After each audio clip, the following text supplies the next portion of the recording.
আসসালামু আলাইকুম আমার আপুরা ভাইয়ারা, কেমন আছেন সবাই? আশা করি সবাই সুস্থ আছেন, ভালো আছেন। আলহামদুলিল্লাহ আমরা সবাই আপনাদের দোয়ায় আল্লাহর অশেষ মেহেরবানিতে আমরা সবাই সুস্থ আছি, ভালো আছি। বিসমিল্লাহির রহমানির রহিম। আপনাদের সামনে নতুন ভিডিও একটা নিয়ে হাজির হয়ে গেলাম। তো এই যে দেখেন, এখানে হালিম রান্না করব। পানিটা গরম করে নিয়েছি, তারপরে এই যে ডালটা ভিজিয়ে নেব।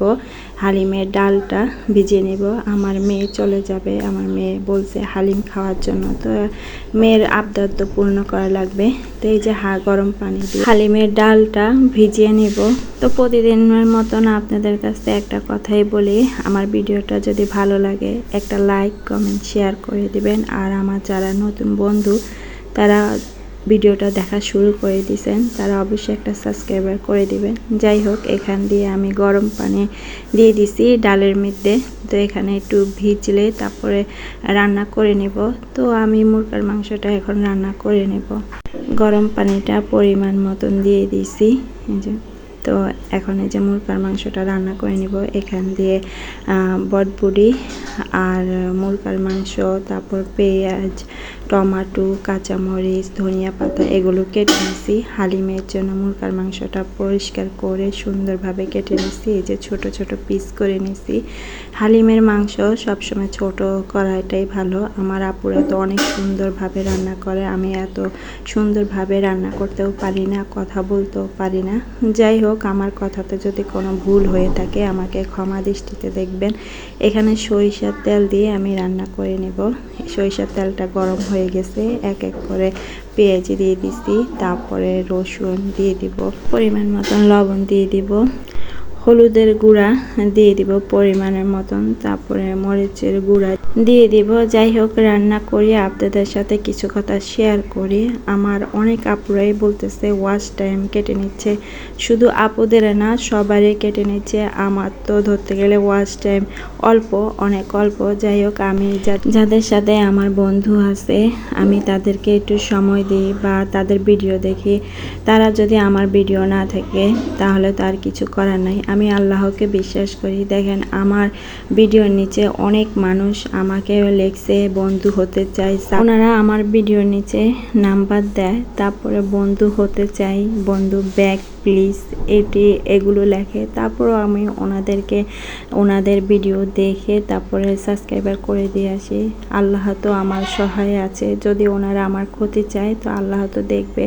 আমি সবাই ভিডিও দেখে আমি ভিডিও ছেড়ে দিয়ে আমি কাজ করি। যে আমি জানি আমি যেরকম ভিডিও নিয়ে কাজ করি আর আপুরাও তো অনেক কষ্ট করে, আমি যেরকম কষ্ট করি আপুরাও তো এরকম কষ্ট করে। কারণ মানুষের দুঃখ বোঝা লাগবে। আমরা যদি সবাই পাশে থাকি তাহলে তো আমরা সামনের দিকে এগিয়ে যেতে পারবো, না হলে তো আমরা পারবো না। আমি চেষ্টা করি সবার ভিডিও দেখার জন্য।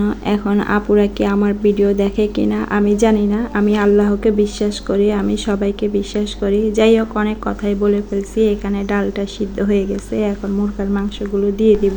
মেয়ে চলে যাবে, তো মেয়ে আসছে 2 দিনের জন্য, 2 দিনের ছুটি দিচ্ছে হোস্টেলে। 16 রমজানে আসবে ইনশাল্লাহ, আর ঈদের পরে চলে যাবে। যাই হোক, এখানে আমি মুরগার মাংসটা দিয়ে দিছি। ভালোভাবে কষানো হলে তারপরে আমি হালিমের যে মশলাটা আছে ওইটা দিয়ে দিব। এই যে দেখেন, একটু ঘন হবে। মেয়ের অনেক পছন্দ হালিমটা। তো অনেক কথাই বলছি, যদি আমার কথাতে কোনো ভুল হয়ে থাকে আমাকে ক্ষমা দৃষ্টিতে দেখবেন। এই যে হালিমের মশলাটা দিয়ে দিছি, এখন এই যে ভালোভাবে লাড়া দিয়ে দিব। আর আজকে ইফতারিটা হলো অন্যভাবে স্পেশাল, কারণ আমার মেয়ে, আমার ভাগিনা আমাকে অনেক সাহায্য করছে। এই যে ইফতারিটা রেডি করছি, তো হালিমটা বাগার দিয়ে নেব। আমার ভাগিনা শসা গাজর কাটছে, তারপরে আমার মেয়ে শরবত বানাইছে, আমি পরোটা বানাইছি, তারপরে সবাই মিলে কাজ করছি। আমার মেয়ে পরিবেশন করছে, তো আপনাদের সাথে তো শেয়ার করব। তা আপনারা সবাই আমার 2 ছেলে মেয়ের জন্য দোয়া করবেন। আব্দুল্লাহ অনেক কান্না করছে ওর বোন চলে যাওয়ার পরে। আসলে ভাই বোনের সম্পর্ক তো এরকমই হয়, সারা জীবন যেন এরকম থাকে। ওর বাবা যেরকম ওনার বোনের প্রতি ভালোবাসা আছে, এরকম যেন আব্দুল্লাহ ওর বোনের প্রতি ভালোবাসা সারা জীবন থাকে। যাই হোক, এখান দিয়ে আমার হালিমটা হয়ে গেছে। এই যে দেখেন আমার ভাগিনা কত সুন্দরভাবে কেটে নিছে। এখান দিয়ে আমি পরোটাটা রেডি করে নিচ্ছি। হালিমের সাথে পরোটা খাবে সবাই, মেয়ে বলছে, তাহলে আর কি আর করার, মেয়ের আবদার তো পূর্ণ করা লাগবে। আমি চেষ্টা করি আমার মেয়ে যা বলে, টুকিটাকি যাই বলে, তাই আমি আবদারটা পূর্ণ করার চেষ্টা করি। এখান দিয়ে আমার মেয়ে শরবতটা রেডি করে নিচ্ছে। আর আমার ভাগিনা ভিডিও করছে, কারণ আমি অনেক ব্যস্ত ছিলাম যে আমি ভিডিও করব, ওই সময়টুকু পাইনি। মাগরিবের আজান দিয়ে দিবে। এই যে শরবতটা ঢেলে নিচ্ছে। আসলে একটা ভিডিও রেডি করতে অনেক কষ্ট হয়, রোজা রেখে তারপরে ভিডিওটা করা, তারপর ভয়েস দেওয়া, সংসার সামলানো, ছেলেকে সামলানো অনেক কষ্ট হয়ে যায়। আর আপুরা যদি আমার ভিডিও না দেখেন তাহলে তো আর কিছু করার নেই। এবার আমি নিজে নিজে চিন্তা করেছি যে আপুরা যে উদ্দেশ্য নিয়ে ভিডিও বানায়, আমি ওই উদ্দেশ্যে কথাগুলো লিখে দিব আপুদের, তাহলে আপুরা বিশ্বাস করবে। আসলে একজনের প্রতি আরেকজনের বিশ্বাস থাকা লাগে, না হলে কিন্তু আমরা সামনের দিকে এগিয়ে যেতে পারবো না। যাই হোক, আমার মেয়ে সুন্দরভাবে এই যে রেডি করে নিছে। তো আপনারা বলবেন কেমন হয়েছে। আমার ভাগিনা এত সুন্দরভাবে ভিডিও করতে পারে, আমি কল্পনার বাহিরে। তো সবাই আমাদের জন্য দোয়া করবেন আর জানাবেন যে আমার ইফতারের আইটেমটা কেমন হয়েছে। তো এখান দিয়ে আমি পরোটাটা বেলে নিছি, শাশুড়ি সুন্দরভাবে ভেজে নিচ্ছে। কারণ একদিক দিয়ে সব কিছু দেখা লাগে। আপনারা মনে করেন যে অল্প একটু ভিডিও, 6 মিনিটের ভিডিও, শেষ, কাজ শেষ, কিন্তু না, অনেক কাজ থাকে। আমরা দেশের বাড়িতে থাকি, যারা দেশের বাড়িতে থাকে তারা বুঝে কত কাজ থাকে।